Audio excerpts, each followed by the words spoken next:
just sort of the best quality products. Okay, so this is showing you trust. Governments, this is a Pew Research survey. Never have people distrusted their government more. Banks are too powerful. 5 banks in the U.S. control half of all financial assets. It's not just true in the U.S. A study by UC Berkeley shows that in many countries, the top 3 banks typically control almost 3/4 of all assets. Banking is controlled as an oligopoly. This chart shows you the banking industry's share of GDP since 1970. It's been moving up and to the right. In the last 50 years, despite technology, banking industry is actually making more money, not less. And even with Occupy Wall Street and deregulation, their share of profits is still going up. That's happening while interest rates have actually been in a secular decline. Think about it. For the last, really, for 2 generations, interest rates have been falling, but banks are making more money. Banking doesn't make money from interest rates. They make money from taxing the economy. So, apologize, it's hard to read. How much money does the banking industry make? It's about $5 trillion a year in today's dollars. In a decade, it's going to be close to $7.5 trillion. $7.5 trillion is equal to 75 iPhones, meaning there's 75 Apples in the banking industry. That's how much money the banking industry makes. Okay, so let's talk about the demographics. Now, all technological change, I've been in research for 25 years, is always driven by a generation that adopts it. You've heard this many times from other folks, but let me talk about the millennials for a moment. Millennials are someone born between 1980 and 2000. It's the single largest generation ever in America. You can see this number here. It's almost 20 million larger than the boomers. And if you don't think generations matter, on the right side, I actually listed the year each generation peaked. So the British generation peaked 1929. The silent generation peaked in 74. The boomers peaked in 99. Anybody who's a historian of the economy knows that those were all turning points in the economy. The Great Depression started once the greatest generation peaked. We had stagflation and a huge period of misery after the silent generation peaked. And of course, we had the dot-com bubble burst when the boomers peaked. Generations drive major change. And millennials are huge, 2.5 billion globally. It's 40% of the adult population. Now, you might all think, look, I thought millennials were a bunch of lazy people. And that was probably true that millennials were young. See, from 2005 to 2015, millennials were primarily teenagers. But starting in 2018 is the year that the millennial population is actually mostly adult. So today, millennials are where the boomers were in 1982. So we have to think of them as how are they going to affect the economy going forward, and their impact is huge. This chart shows you the distribution of income by generation. Within 10 years, millennials will be the largest, control the largest share of the wallet in the US. And here's some evidence. This is from Chase, their credit card data. This is year-over-year change in credit card spending. You notice there's only one line that's dark blue, and that's above 0. That's the millennial credit card holders at Chase. Everybody else at Chase is actually seeing a decline in spending. The only reason credit card spending is growing at Chase is because of millennials. Okay, and then, sorry, I just want to fly through this so I can cover everything. 92% of millennials don't trust banks. This is from First Data. 71% of millennials would rather go to the dentist than listen to what the bank says. And 33% believe that banks will actually not exist in 5 years. So millennials hate banks. But according to First Data survey, millennials will control $7 trillion of assets in a few years. So let's just say millennials inherit all this money, $700 billion.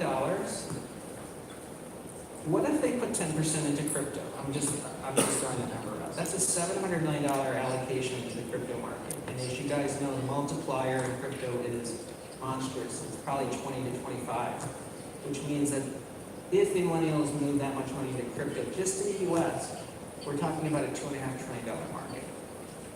Okay. Finally, I just want to cover a few more things very quickly. Crypto's gaining some credibility in the US. I don't know if you're familiar with CFA. I think most of you guys are. It's actually a quasi-regulatory organization. The CFA is adding crypto to its curriculum. And the question that we get from our clients all the time is, look, crypto doesn't pay a dividend, it's no intrinsic value. I won't cover it here, but in the last 20 years, a lot of rules have changed. We never had negative interest rates before. Companies that had no profits used to never go public. Today, 98% of companies that go public don't make money. But I think the two ways people are going to look at crypto, one is the store value.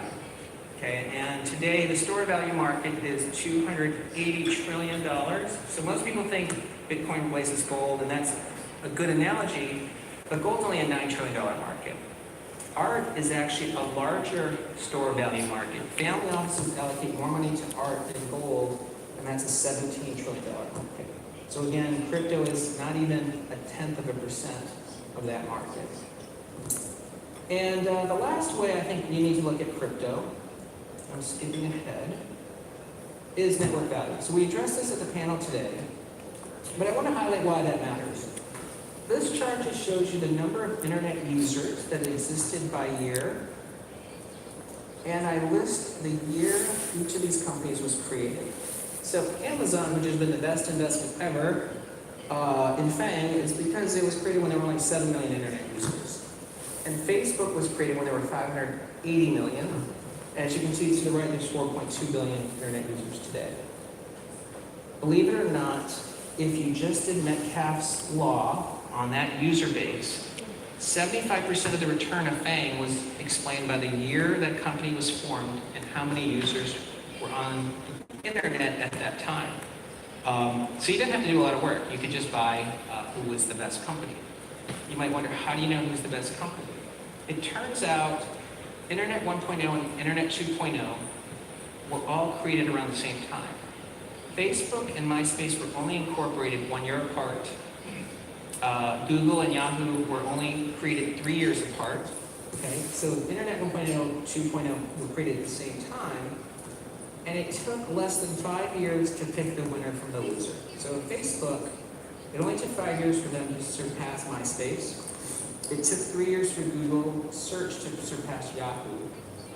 So in internet time, it only takes 3 to 5 years to figure out who the winner is. I want to skip ahead a little bit here. Well, in crypto, Bitcoin's been around for 9 years. That's probably 3 generations of crypto time versus internet. So I think when you think about how you want to build your crypto FANG, I think Bitcoin has to be one of them. Lastly, I'm going to just rewind a bit here. Before FANG, there was consumer stocks in the 80s. Consumer stocks did almost as well as FANG, and the ticker would have been, instead of calling it FANG, we would have called it Wichita. Just kidding. That's why they didn't want to call it FANG back then. But $1,000 in those names turned out to be $1.2 million by the end of about 15 years later. So every generation sees a chance to make thousands and thousands of X on the return. And I think the easy way to think of it is active wallets. There's only 50 million active wallets today. If we look at PayPal, that's a 5X in terms of number of holders. If we get to Visa MasterCard, that's 4.6 billion, that's 100X. Well, if you have a 100X increase in wallets, you're going to have 100 times 100X increase in crypto value, which is, 10,000. So again, I think the future's bright. So with that, I gotta wrap up my presentation.